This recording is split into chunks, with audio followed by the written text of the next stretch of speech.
Maka di sini ada gambaran pada kita yang pertama, kalau antum sedang dibimbing oleh Allah menuju kedudukan yang tinggi, maka sadarlah teman-teman, saat yang bersamaan antum tidak akan sunyi dari rintangan-rintangan sekitaran.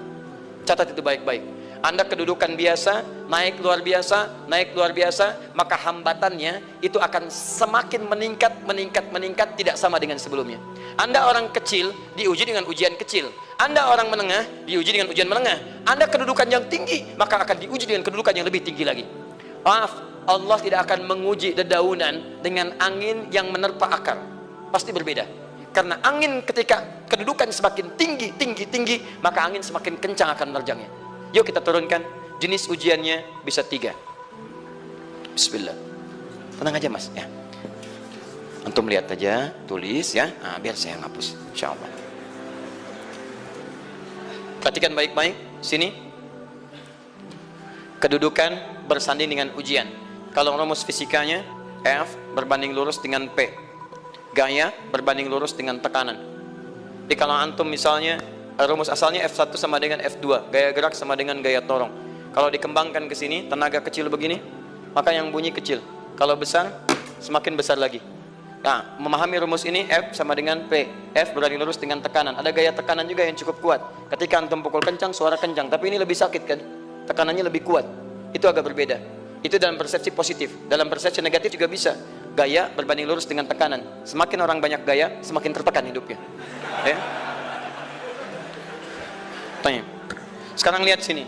Rumus ini kalau kita turunkan lewat ayat, am hasibtum an tadkhulul jannata. Apakah anda akan duga begitu mudah masuk surga? Walamma ya'tikum mathalul ladzina khalau min qablikum. Sementara Allah belum menguji anda seperti orang dulu yang dijamin surga mendapati ujian. Apa jenis ujiannya? Ini manhaj hidup kita dan kita berhenti di sini. Maaf, saya mungkin hanya 5 ayat dulu untuk hari ini ya. Massathumul ba'sa. Ujian pertama disebut dengan ba'sun. Jamaknya ba'sa. Ba'sa. Ini masih ringan. Misal, jarang ke masjid, sekarang mulai ke masjid. Begitu antum ke masjid, Allah kasih ujian sesuai dengan kadar niat antum. Kasih ujian gerimis. Ke masjid gak? Itu ba'sun. Begitu antum ke masjid, orang Arab katakan, nazil matar, turun hujan. La ba's, la ba'sa, la ba'sa. Gak ada masalah. La ba'sa, tidak ada masalah. Serap ke dalam bahasa Indonesia lewat labas. Labas lewat. Ringan. Berarti kalau antum diuji dengan yang ringan, maka antum kadarnya masih ringan, akan dinaikkan kepada yang menengah. Akan yang menengah. Hati-hati betul. Kalau antum belum lulus yang di sini, maka antum akan terus sampai di sini, sampai lulus di sini. Sampai lulus. Antum mau berangkat ke masjid gerimis bisa. Tiba-tiba nggak jadi di rumah. Istri antum mengatakan, "Pak, kok nggak ke masjid? Hujan mah kan cuman gerimis." Takut teriak, masya Allah. Padahal antum misalnya belum kuat untuk berangkat, maka antum akan terus diuji di sini. Lihat rumusnya, Quran surah kedua ayat 286. La yukallifullahu nafsan illa. Allah tidak akan pernah menguji seorang hamba di luar kadar kemampuannya. Jadi kalau antum masih ujian yang ringan, antum diberikan yang ringan. Antum naik menengah, diberikan yang menengah. Antum naik lagi level tinggi, diberikan ujian yang berat. Menengahnya disebut dengan darrun. Waddarra, dari ba'sun jadi darrun. Jamaknya darra. Sudah menyakiti fisik. Kena fisik. Sudah melukai. Hujannya makin deras. Ya. Kalau dalam kehidupan, yang ini mungkin celaan biasa. Duh, sudah berubah ya, masya Allah. Sekarang jilbabnya sudah panjang, masya Allah. Duh, semakin panjang ya, yang ingin Batman ya, masya Allah, udah banyak. Begitu sudah mulai pakai cadar, ninja, oh masya Allah. Dorna, sudah nggak enak ke fisik. Dornun. Lihat rumusnya ya, lihat rumusnya baik-baik. Ini lebih menenangkan pada jiwa.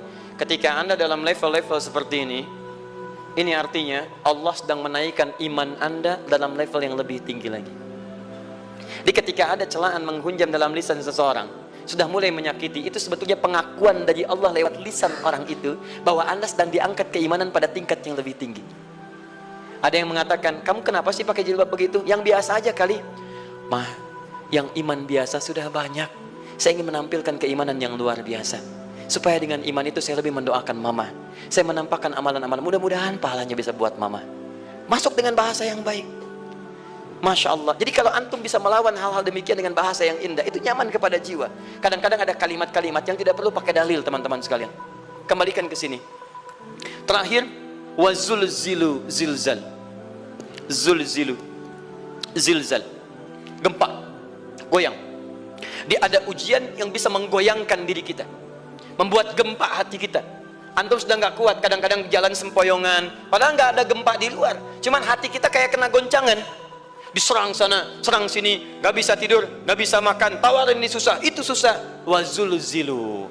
Bahkan hatta yaqula Rasul walladzina amanu ma'ahu mata nasrullah. Sampai-sampai Rasul SAW, bahkan orang-orang beriman, bahkan yang setelahnya bisa mengatakan, kapan ini berakhir? Akan tiba masa Anda mengalami satu situasi sampai Anda mengatakan, kapan berakhirnya yang seperti ini? Serang, serang, serang. Perhatikan, jika Anda berada pada level ini, saya ucapkan selamat kepada Anda, karena Anda akan diangkat pada kedudukan yang tertinggi di antara sekian ujian yang ada. Zilzal. Artinya Allah akan naikkan Anda pada derajat yang tinggi. Karena hukum ujian tadi, la yukallifullahu nafsan illa wus'aha. Allah nggak akan menguji seorang hamba di luar batas kemampuannya. Jadi kalau Anda sudah dipandang oleh Allah siap menerima yang ini, maka Anda akan diberikan zilzal. Kalau Anda nggak mampu, Anda hanya akan diberikan darra atau ba'sun. Dimohon maaf kalau di antara jamaah yang hadir saat ini Anda merasa sedang punya masalah yang berat, membuat hati Anda goyah. Saya ucapkan pada Anda, dari sekian hamba Allah yang ada di muka bumi, cuman Anda yang diberikan itu. Artinya Allah akan mengangkat derajat Anda. Ayo bahagia.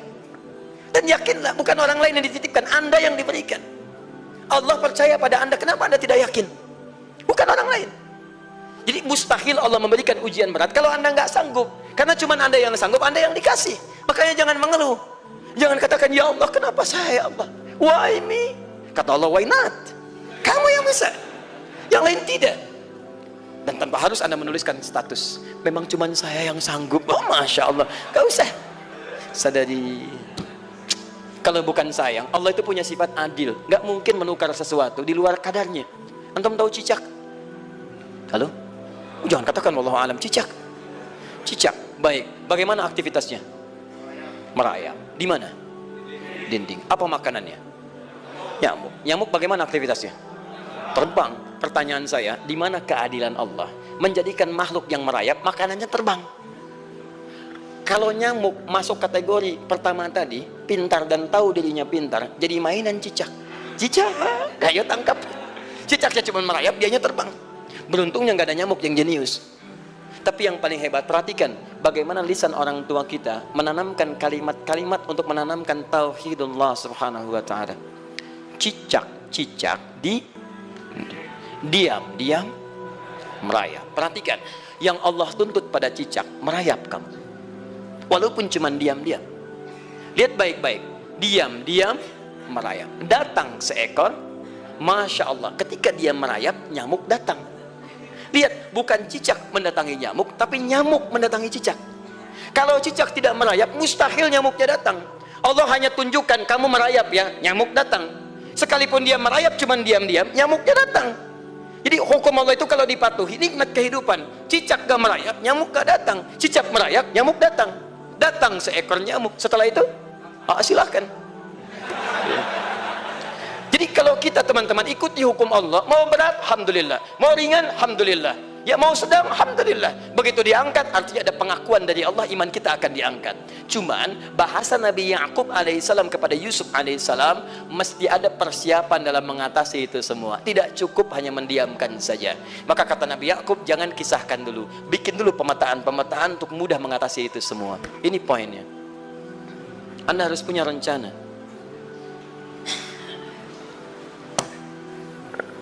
Maka Nabi Ya'qub menyiapkan, bekali dulu ini, siapkan itu. Kalau ambil ke aspek teori untuk kita sekarang, tafsir dari ini untuk menyelesaikan solusi di Quran surah kedua ayat 214 tadi, maka jawabannya ada di Quran surah ketiga ayat 142, paling kiri sebelah atas. Ini kanan sebelah bawah, ini kiri sebelah atas. Dan awal ayatnya dibuka dengan kalimat yang sama. Perhatikan, Al-Baqarah ayat 214 kalimatnya menggunakan am hasibtum an tadkhulul jannah. Ali Imran 142, am hasibtum an tadkhulul jannah. Yang Al-Baqarah itu ujiannya, walamma ya'tikum mathalul ladzina khalau min qablikum masathumul ba'sa wad-dharra wazulzilu. Yang Ali Imran itu solusinya. Am hasibtum an tadkhulul jannata walamma ya'lamillahu alladzina jahadu minkum wa ya'lamas sabirin. Saya tutup sampai sini dulu. Teman-teman perhatikan, walamma, sedangkan Allah ya'lamillahu alladzina jahadu minkum, belum melihat kesungguhan Anda untuk mengatasi berbagai persoalan kehidupan itu. Kalimat jahadu akar katanya dari kata al-juhdu, serius, sungguh-sungguh. Jadi kalau persoalan Anda ingin segera selesai, Anda mesti serius. Hei yang sedang kuliah, kalau mau cepat selesai kuliahnya, serius belajarnya, pahami dengan baik. Kalau Anda nggak pernah serius, bagaimana bisa menyelesaikan pelajaran dengan baik? Hei yang sedang berumah tangga, kalau ingin baik rumah tangganya, serius dalam berumah tangga, keluarkan hukum-hukum Allah, terapkan dalam kehidupan rumah tangga, Anda akan mendapatkan manfaatnya. Hei yang sedang berbisnis, serius dengan pekerjaan, karena hanya orang serius yang bisa menghasilkan kekayaan-kekayaan yang terbaik. Serius dalam ibadah, karena ibadah melahirkan keberkahan dengan kekayaan yang Anda dapatkan dari titipan Allah Subhanahu wa taala. Ayo serius. Al-juhdu dibagi 3 bagian. 1, serius dalam merencanakan, disebut ijtihad namanya. Bikin rencana. Misal, maaf, tadi dalam keluarga, kalau diambil kedudukan Yusuf alaihissalam, antum tempatkan itu pada porsi pertama sebagai target. Misal, Yusuf diberikan kedudukan oleh Allah. Bagaimana anak saya punya kedudukan walaupun tidak sama dengan Yusuf alaihissalam? Cari, rencanakan, buat pemetaan. Di masa depan anak saya mesti punya kedudukan. Apa? Kalau dalam kedokteran, kedudukan dokter yang terbaik. Kalau dalam bisnis, pengusaha yang terbaik. Misal, kalau dalam pemerintahan, jangan tanggung-tanggung, jadi presiden, jadi itu. Anda turunkan kemudian pendidikannya dari situ. Ijtihad direncanakan, masuknya lewat sini, lewat sini, lewat sini, lewat sini. Seperti kemudian, maaf, Hannah dengan Imran rahimahumullah merencanakan hasil yang terbaik untuk Maryam, bahkan sejak dalam kandungan. Quran surah ketiga Ali Imran dari ayat 35 sampai 37, paling kiri pertengahan sampai bawah. Idz qalat imra'atu Imran rabbi inni nazartu, bahkan nazartu ma fi batni muharrara, saya bernazar anak saya yang lahir ini akan punya kedudukan dekat dengan Allah Subhanahu wa taala. Di sejak bayi direncanakan mau jadi apa. Setelah itu apa? Jihad itu kesungguhan dalam mempraktekkan, mengaktualisasikan konsep yang sudah dibuat. Jangan sampai cuma berdoa tapi doanya tidak disandingkan dengan ikhtiar, nggak nyambung. Makanya ketika lahir ada jihad dengan doa. Falamma wada'at faqalat rabbi inni wada'tuha untha, ayat 36-nya. Wallahu a'lamu bima wada'at wa laysa dzakaru kal untha. Lihat, wa inni sammaituha Maryam wa inni u'idzuha bika wa dzurriyyataha minasyaitonir rajim. Doa. Setelah berdoa apa? Teruskan. Bagian akhirnya ayat 37-nya. Maaf teman-teman, tidak cukup dengan doa. Karena Maryam masih dekat dengan Allah, punya kedudukan, dia mesti dirawat oleh orang yang paling saleh. Cari Nabi Zakaria, orang saleh. Mesti merawat. Tempatnya masih netral dari keburukan, bikin mihrab. Jadi tempat dibuatkan, orang soleh merawat, doa dipanjatkan, doa berbanding lurus dengan ikhtiar. Apa yang terjadi? Ayat 37-nya. Fataqabbalaha rabbuha biqabulin hasanin wa ambataha nabatan hasana. Maka Allah Subhanahu wa taala menerima usaha orang tua ini. Doanya diterima, ikhtiarnya diterima. Jadi kalau antum mengambil ayat tadi, diterapkan dalam kehidupan, rencanakan teman-teman sekalian. Anak mau sekolah di mana? Mau jadi apa? Turunkan ke bawahnya. Oh, dia mau jadi dokter yang hafal Quran, turunkan. Pendidikannya di sini sampai paling kecilnya. Siapa gurunya yang dekat dengan Allah? Sekolahnya yang menjauhkan dari hal-hal keburukan. Sampai satpamnya soleh, securitynya soleh, koperasinya orang-orang soleh, gurunya orang-orang soleh. Hadirkan. Kalau ikhtiarnya sudah nyambung dengan doa, maka fataqabbalallah. Taqabbalaha rabbuha. Diterima Maryam, antum diterima. Di kadang-kadang yang nggak nyambung nih begini, doanya nggak nyambung dengan ikhtiar, itu masalahnya. Ya Allah mohon ya Rabb, jadikan anak saya rajin sholat, hafal Al-Quran, tapi ditempatkan di sekolah yang tidak pernah mengajarkan sholat, gak nyambung. Ditempatkan di tempat yang tidak pernah mengajarkan Quran, tidak nyambung. Gak ada kesamaan di situ. Maka Nabi Ya'qub alaihissalam memberikan gambaran kepada anaknya, nak, kamu akan punya kedudukan begini, hati-hati, setiap ada kedudukan akan ada rintangan, kamu harus punya rencana untuk merencanakan solusi-solusi terbaik untuk itu. Kemudian yang terakhir, ini yang paling hebat, mujahadah. Perjuangan melawan emosi. Karena tidak sedikit tantangan itu, maaf, yang berat itu bukan menghadapi fisiknya, tapi menghadapi diri kita sendiri. Mau ke masjid, malas, itu yang susah dihadapi dibandingkan dengan hujan. Hujan ada payung, malas mau pakai apa? Maaf, menurun, Semangat turun, malas datang, kecewa datang, pesimis datang, lawan, namanya mujahadah. Gabungkan ketiganya, isi dengan sabar. Wa ya'lamas sabirin. Manhaj itulah yang diberikan kepada Yusuf, sehingga Yusuf nanti mengalami tahapan-tahapan kehidupan sampai dengan beliau mencapai puncak tertinggi, disebut kemudian menjadi Al-Aziz, dan disitulah kemudian terbukti mimpinya setelah 40 tahun atau 80 tahun disebutkan dalam satu riwayat, maka terbuktilah mimpi ini punya kedudukan, bapak ibunya beserta saudara-saudaranya sujud di hadapan Yusuf alaihi salam. Teman-teman, ini baru 5% dari pengajaran yang ada di surah Yusuf. Masih banyak hal yang lainnya. Bagaimana ketika mohon maaf bertemu dengan saudaranya. Saya kasih bocoran sedikit. 10 orang rapat di satu tempat untuk mencelakai Yusuf. Setelah mereka menyimpulkan bapaknya itu lebih perhatian kepada Yusuf. La Yusufu ahabbu ilaina. Yusuf itu lebih dicintai dibandingkan kita pada diri bapak kita. Bapak kita salah nih. Bapak kita salah. Masya Allah. Bapak kita sesat nih. Ya, inna abana la fi dhalalim mubin. Bapak kita sesat banget nih. Salah bapak nih. Ya harusnya kita yang dicintai, kita lebih kuat. Wa nahnu usbah, kita lebih hebat dibanding dia. Rapat teman-teman. Yang hebat begini. 10 orang rapat. Diajukan usulan untuk membunuh Yusuf. Saya mau tanya pada antum, kalau 10 orang rapat, 9 mengusulkan A, 1 mengusulkan B, kira-kira yang diterima secara quorum 9 atau 1? 9. Ini bisa tertukar. Pembunuhan diusulkan, 9 orang condong. 1 orang mengusulkan, la taqtulu Yusuf, jangan bunuh Yusuf. Alqihi fi ghayabatil jubbi, yaltaqithu ba'd as-sayyarah. Cukup lemparkan dia ke tempat gelap. Kemudian di tempat itu akan lewat para kafilah, dia diambil dan menjauh dari kita. Yang penting kan Yusufnya nggak ada, supaya dosa kita nggak berat-berat amat. Yusufnya ambil, itu kan tujuan kita. Lihat baik-baik. Biasanya setan kalau sedang melakukan sesuatu itu nggak akan nanggung. Nodong bisa pembunuhan, lempar bisa perampokan. Tapi ini yang aneh, kenapa 9 orang yang untuk membunuh itu tiba-tiba belok menyepakati rencana yang pertama? Yang 1 orang. 9 orang, 10 orang rapat, 9 punya A. Tiba-tiba yang 9 berpindah kepada yang B yang cuma 1 orang. Kenapa bisa terjadi? Ada rahasia di situ. Kapan rahasianya? Kapan-kapan kita bahas.